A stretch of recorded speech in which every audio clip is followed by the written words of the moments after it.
Registra tu casillero gratis en Estados Unidos. No importa en qué país te encuentres, envía lo que desees a tus seres queridos en Venezuela, porque con K-Export no existen fronteras. Menciona en nuestra sede de Estados Unidos que nos viste en Factores de Poder y obtendrás un 10% de descuento en tu primer envío. Te invitamos a formar parte de nuestra gran familia K-Export. Déjalo todo en nuestras manos. Regresamos con Agárrate. Yo quiero invitarte a comer comida árabe al estilo venezolano en Shawarmas Diana en Kendall. Visítalos aunque te quede lejos, a mí me queda lejos, pero de todas maneras hago ese recorrido con todo gusto porque ahí me voy a comer la comida más fresca, la comida árabe más fresca de Miami. Así que yo te invito además a que los sigas en sus redes sociales. Ahí vas a ver todos sus productos frescos y maravillosos y también la atención de ellos es sumamente especial. @Shawarmas Diana son las redes sociales, el Instagram de esta gente que cocina tan fabuloso. Bueno, y también si quieres hacer una cita con Calogero Tramonte, hazla con anticipación a través de su página web que es www.turred.com o a través de su aplicación que es Turred. Te recomiendo más la aplicación porque puedes hacerle incluso el seguimiento a los tratamientos que te haces en el cabello ahí en Turred con Calogero Tramonte. Y cuando tengas la cita, trata de ser puntual y así se evita que haya muchas personas en el local de Turred.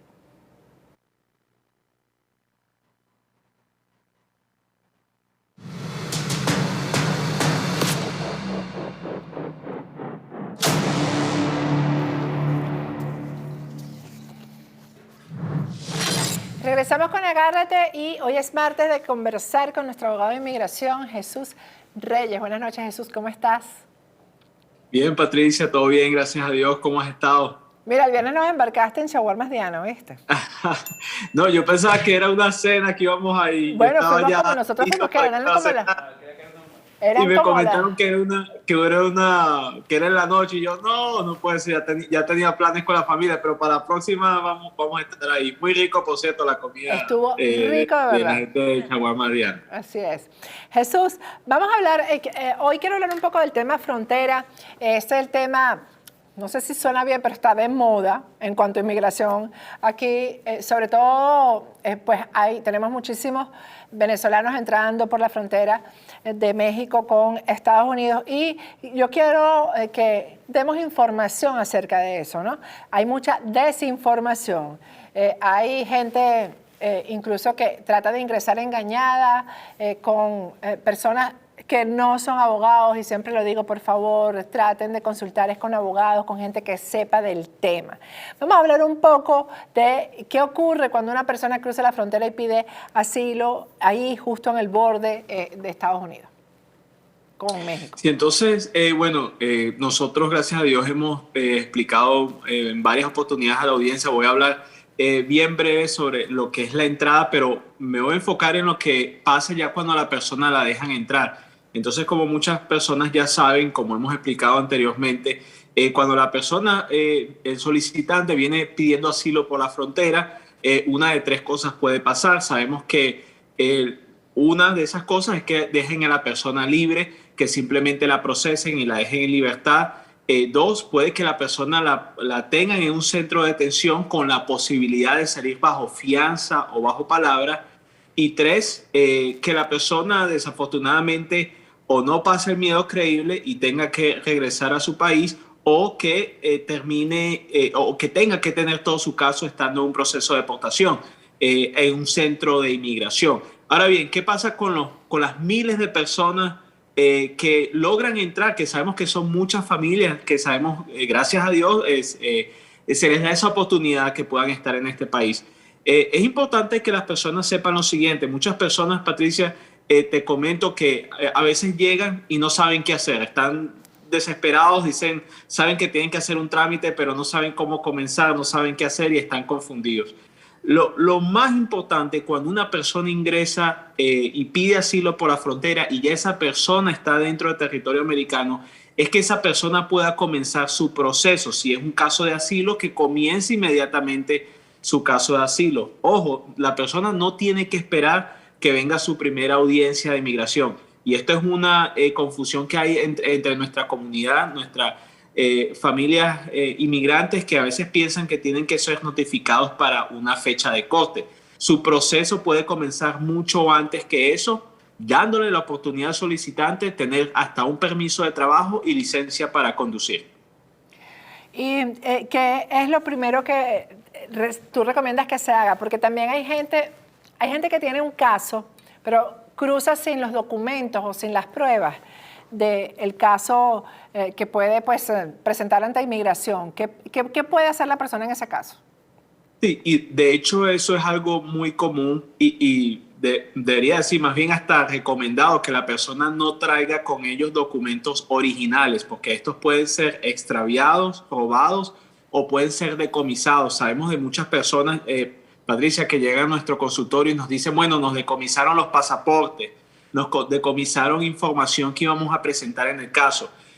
Cuando una persona va a la frontera a pedir asilo, no necesariamente tiene que tener todos los documentos de su caso de asilo. Esto puede ser enviado ya sea por correo, puede ser también escaneado y después usted se lo puede enviar a su abogado, pero ya va a haber una oportunidad de que el solicitante puede mostrar toda esa evidencia a un juez de inmigración. Eso no pasa de inmediato. La persona va a tener un tiempo de aproximadamente 1 año a 3 años que puede durar uno de estos casos en corte para presentar esta evidencia. Entonces, no es necesario que lo tenga en ese punto cuando entra y hace ese primer contacto con inmigración. Ellos lo que quieren ver allí es que la persona sea creíble y si le hacen la entrevista, miedo creíble, que demuestre que tiene miedo de regresar a su país por temas de persecución, ya sea razones políticas, por nacionalidad, discriminación por nacionalidad, xenofobia, religión, porque la persona pertenece al grupo social reconocido. Entonces, básicamente por eso.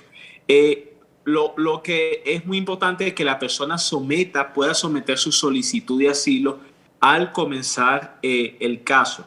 Eso es muy importante. Lo otro, lógicamente, que la persona esté asesorada y que esté asesorada por un abogado o abogada de inmigración, ya que un notario, asistente legal o una persona no licenciada en los Estados Unidos para representar al inmigrante puede ejercer en una corte de inmigración. Es importante que usted sepa eso. Además del asilo, ¿hay otras opciones para las personas que cruzan la frontera? Entonces las opciones son muy limitadas cuando la persona pide un amparo en la frontera. De hecho, de no ser un asilo, prácticamente quedaría muy limitado lo que es el pedir un estatus migratorio o algún tipo de amparo viniendo por frontera. Las leyes de inmigración sí permiten que una persona que es refugiado, personas que hayan sido víctimas de persecución, lo hagan de esa forma.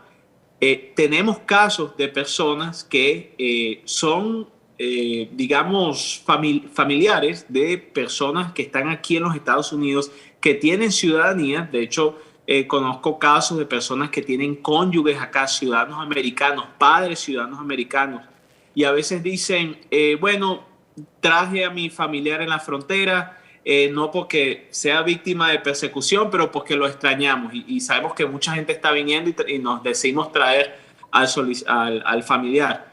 No haga eso. Si la persona ya tiene una alternativa legal, por lo menos por medio de la petición de un padre americano, un cónyuge, por favor siga el proceso normal, viniera siendo un proceso consular, para que su familia pueda llegar por la puerta grande, ya pueda llegar como residente legal sin necesidad de venir por la frontera, porque al venir por la frontera las opciones, aunque todavía hay, son limitadas. Ya tuviera que ser asilo, ya tuviera que ser algún tipo de amparo discrecional.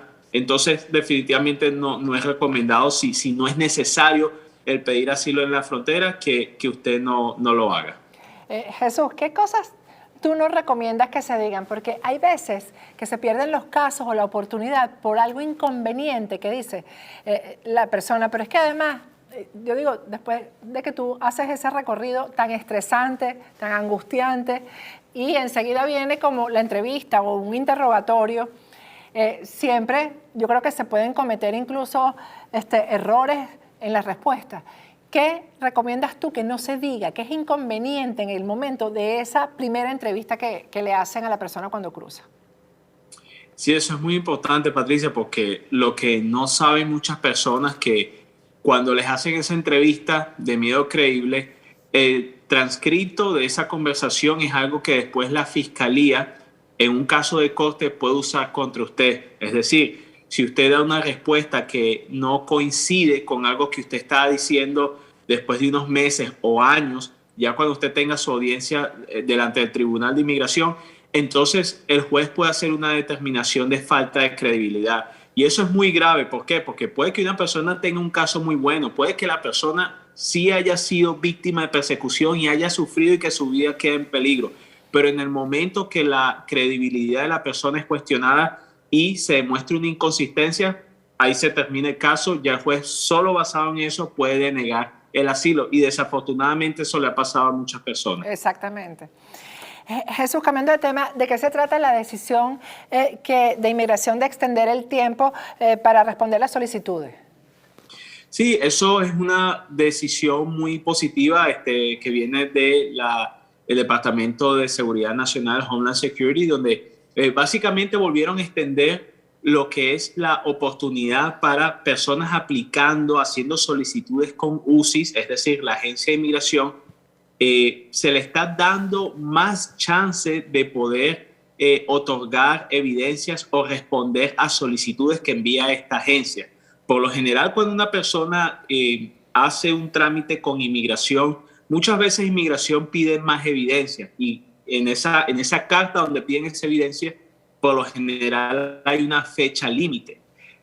Ahora, inmigración, estando consciente de la pandemia, estando consciente de los tiempos que estamos viviendo, ellos han decidido agregar 60 días más a la fecha límite de estas solicitudes que hace inmigración por más evidencia o para clarificación de casos, o también cuando hay una decisión de negar un caso y cuando inmigración da un tiempo límite para responder o apelar el caso, ahora estamos hablando que se le va a añadir 60 días más. Entonces, es importante que si usted ha recibido, o sea, usted hizo una solicitud con inmigración, usted obtuvo una carta de parte del Servicio de Inmigración de UCIS diciendo que usted tiene una fecha límite para responder su caso, que usted consulte con un abogado de inmigración, porque puede que no sea o que no tenga hasta esa fecha, pero que pueda tener hasta 60 días más para responder. Y eso, Patricia, para muchas personas puede determinar si van a ganar el caso o no, porque con ese tiempo adicional muchas veces pueden conseguir la evidencia necesaria para ganar sus casos. Lo cual quiere decir que es positivo, ¿no? Es una buena noticia, sí. Algo bueno. Bueno, Jesús, ¿cómo están las respuestas del TPS? Sí, bueno, gracias a Dios ya nos han llegado varias. Sabemos que las personas están muy ansiosas. Sí.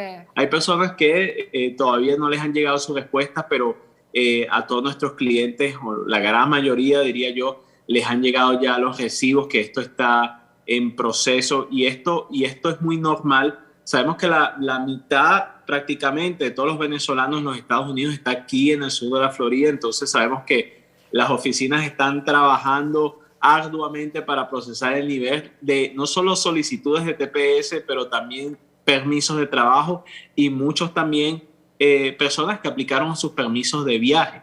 Entonces, lo más importante es mantener la calma, pero sí, nuestra oficina, gracias a Dios, ha podido ayudar a muchas familias, como hemos puesto varios videos de familias que hemos podido ayudar y muchos de ellos ya han obtenido su TPS.